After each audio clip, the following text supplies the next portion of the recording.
Good morning.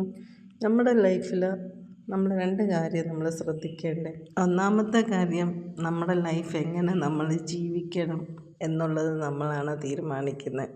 അത് happy ആകണോ, നല്ലതാകണോ, ചീത്തയാകണോ, എല്ലാം നമ്മുടെ കയ്യിലായിരിക്കുന്നല്ലേ. എന്ന് വെച്ചാൽ നമ്മുടെ സാഹചര്യവും കൂടെയാണ്. ഏത് സാഹചര്യത്തിലും അതിൽ നല്ല വശം ഏതാണെന്ന് നോക്കി നമ്മൾ സെലക്ട് ചെയ്യേണ്ടത് നമ്മുടെ കാര്യം.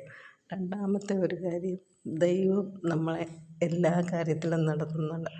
അപ്പം നമ്മൾ കറക്റ്റായ വഴി പോകണമെങ്കിൽ ദൈവത്തെ മുറുകെ പിടിച്ചാലേ ഒക്കത്തുള്ളൂ.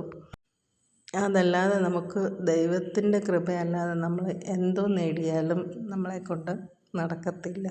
അപ്പം നമുക്ക് ഏത് വഴിയാണ് വേണ്ടിയെന്നുള്ളത് ദൈവമാണ് നമുക്ക് കാണിച്ചു തരേണ്ടത്. കാണിച്ചു തരുന്ന വഴിയെ പോകാൻ നമുക്ക് ഇച്ചിരി ബുദ്ധിമുട്ടായിരിക്കും. അതിന് ബലം കിട്ടാനും ദൈവത്തിൻ്റെ കൃപ തന്നെ വേണം. അപ്പോൾ എല്ലാവർക്കും ഹാവ് എ നൈസ് ഡേ.